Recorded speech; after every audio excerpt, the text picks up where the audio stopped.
Matt? What are you doing?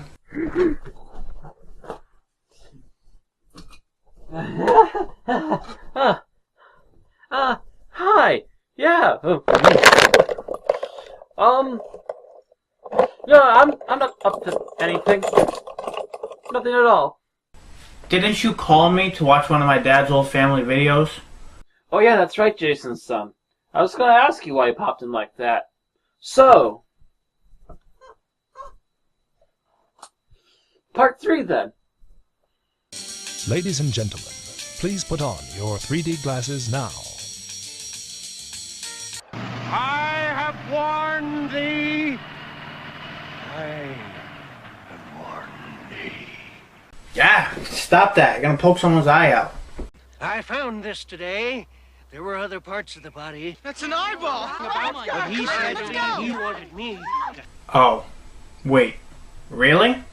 Oh yeah, the movie was originally meant to be in 3D. And I don't know about the theaters, but it certainly doesn't work now. And the fact that they took what would have normally been space saved for specials on the DVD for this version? Yeah, no wonder this turkey never sold in stores on its own. The movie takes about 5 minutes from the end of part 2. The end of part 2 was never really that clear when it was originally released, now that we're going over what the ending was about. We got to the part of the couple leaving Jason's shack, when in the original version of part 2, they got back to the camp, and Jason jumps the last 2 survivors through a window, in slow-mo for at least the last half of that particular jump, and then fade to white. The lead female is then alone with medics the next morning, putting her in a car as she asks where the other guy was that she was with. We then fade to the decapitated head of Mrs. Voorhees as a symbol that most likely the guy is dead and then Jason must still be alive. This time we see them leave the shack and then we see Jason sighted again, slowly getting up again, machete in hand, and... funky music!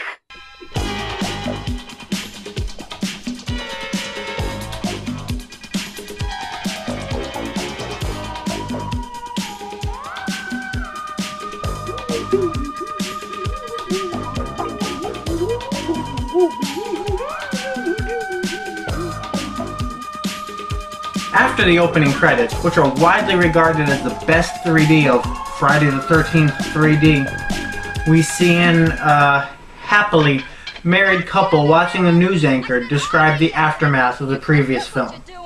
The wife sees Jason while watching the broadcast, but doesn't make the connection that the man who doesn't look like her husband and isn't dressed like him might not be him.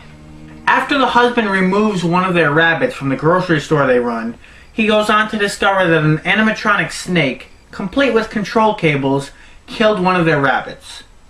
That, and there's also a real snake that's a completely different color in the cage with it. Oh, you think that's bad? Just you wait. Oh boy. Anyway, the man panics and runs and hides in the bathroom. Pepsi must have paid big money to have Coke in the shitter here. Jason soon catches him, and leads the wife in there too. She looks around for a moment before he grabs her as well. We then find our main characters finally gathering the rest of the body count, people, to go camping and find out a few of their quirks, from the older hippies to Shelley, the self-proclaimed actor who has a fondness for jump scares around trauma victims. They start driving and pass by the same store Jason just attacked, after a close encounter with the kind that makes them want to dispose of their... Planning on smoking a little dope? Yep. 1 down, 2 to go. Then they bump into Chester A. Bum's grandfather, almost literally, who warns them to turn back while holding a fake eyeball that he found today. Then we get to the farm and the cabin out in the woods that the characters are heading to. And once there, Chris starts constantly mentioning the fact that something weird happened to her a couple years ago that really freaked her out, and she hasn't been out here since. Johnny pulls a stupid prank, and when that backfires, he goes to the local grocery store with another girl he's supposed to be dating with on this trip. And they get to the store. And I have to ask, did Stephen King write this bit? The people's reactions seem just about as unrealistic as possible. Also, as remote as this place is, I would almost think that this was in Maine somewhere. Punch buggy, no punch back. Ow! Wait. What the hell? The pair gets publicly held up by bikers and have $20 stolen from them right in front of the bitchy clerk. Horror cliche number 7. Everybody is an asshole. They make it away without any more trouble, or at least they almost do, until Shelley's terrible driving leads to him busting up the gang's bikes. The owner of one of the bikes busts out the punch buggy's windshield. Tired of being hassled in front of his date, Shelley attempts to commit vehicular homicide before the biker jumps out of the way and they go their separate ways. The bikers follow the two back to the cabin and steal the gas from the van. Foreshadowing much. The female biker starts messing with shit in the barn with a really stupid look on her face, even though she could easily get caught while Jason is also slowly following her around. She then nearly falls on a pitchfork. Chekhov's pitchfork. This thing sees a lot of action in this film. Fox then heads up the stairs and messes around with the rope, and then as the bikers finish up and the first one comes to the barn, she suddenly vanishes. The biker then finds her dead on the pitchfork and is soon given another one of his own to the gut. The final biker comes in now as well, and after a local, the first male biker is dropped on top of him, he gets into a fight with Jason and is quickly knocked out with a club-like object. Meanwhile, all this time, our main couple have gone off into the woods together and spend the afternoon and most of the evening out there. Thanks. Wonderful. As the others start to pair off at the cabin, more or less, one couple goes off alone. Having a little premarital sex? 2 down. Although by normal slasher rules, it doesn't really count unless it's on screen. I wouldn't have even included that clip here, but we're 44 minutes in and it's the closest we've gotten so far. Actually, these two do get undressed before long, but it's still a bit of a wait for a Friday the 13th film. Jason gets a clear chance to kill Shelley, but spares him, and Shelley demonstrates jump cut powers as he teleports from the couch to the fireplace, faster than a speeding editor.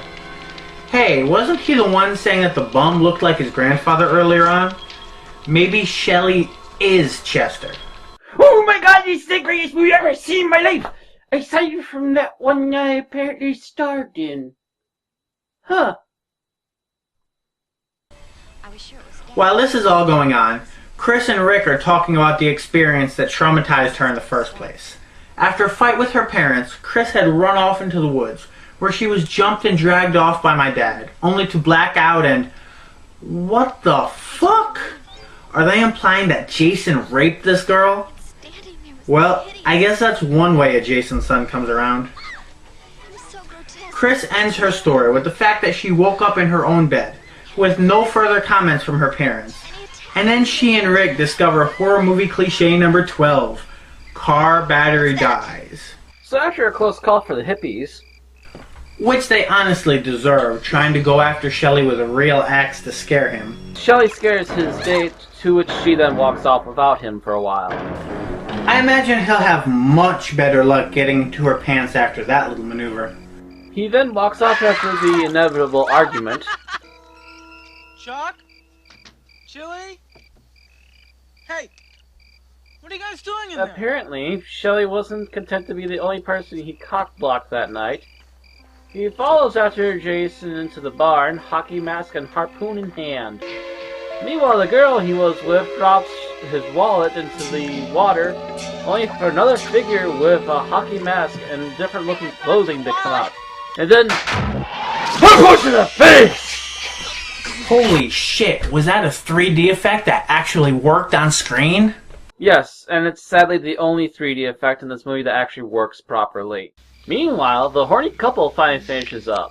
The girl takes a shower while the guy handstands to get her a drink. They both get... And getting slaughtered? a little late for that clip, isn't it? Well, yeah, technically. Andy and Debbie aren't the first to be killed by Jason, but they are the first to do so after having sex, so I thought it fit the trope a little better. Well, anyway, the male hippie gets fried to death, while Shelley shows up with his neck slit. Find out Shelley is actually dead, the female hippie finally gets a freak out and then hit with a red-hot poker through her gut. This then finally leaves only two main characters left behind to fend for themselves against Jason, after also having the least amount of screen time of any of the couples in the film. Although I will say the long final fight is full of both setups you would expect from the rest of the things that happen in the film, as well as a few last-minute twists to keep you on your toes. Friday the 13th Part 3 is an often overlooked entry into the Friday the 13th franchise, and it isn't too hard to see why. In between the first film, my dad's first appearance, his epic introduction to the undead, his return to the franchise later on, and other landmarks, the film where Jason keeps killing people tends to fall through the cracks. While it's fairly tame, holding back most of the kills until well into the second half of the movie, and almost devoid of nudity, it does make great use of the killer's leitmotif in order to set an atmosphere. It's also very clearly aware of its own legacy, as evidenced in scenes like the one where Debbie reads an article about Tom Savini, the special effects and makeup mastermind who made Friday the 13th and Friday the 13th the final chapter what they are. He's also the guy who signed on to help kill Jason in Part 4 because he thought Jason being the main villain of the Friday the 13th franchise was ridiculous, but that's neither here nor there. This entry also has some great kills, continuing the tradition of coming up with new ways to kill the victims, including one of my favorite kills in Vera and the harpoon gun. Overall, I think this is an okay Friday the 13th film. There are a lot of really bad attempts to try and make 3D work in this film, and those just don't pay off anymore. Not to mention, this is also probably the weakest Jason makeup we've ever seen thus far. It just really doesn't look that much like him. But when it finally knocks this sort of stuff off and goes straight for the sort of thing we expect out of our Friday the 13th film, it actually gets quite good. And again, the ending is quite the twist, as it has things left in the air for the next film to pick up and decide what it wants to do with it.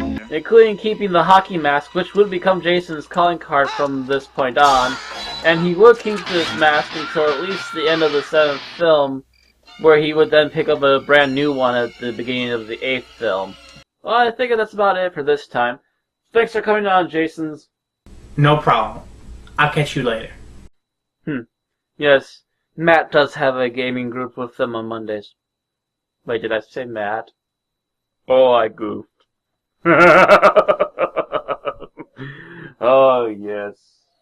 Come, my precious. We have much to do this night.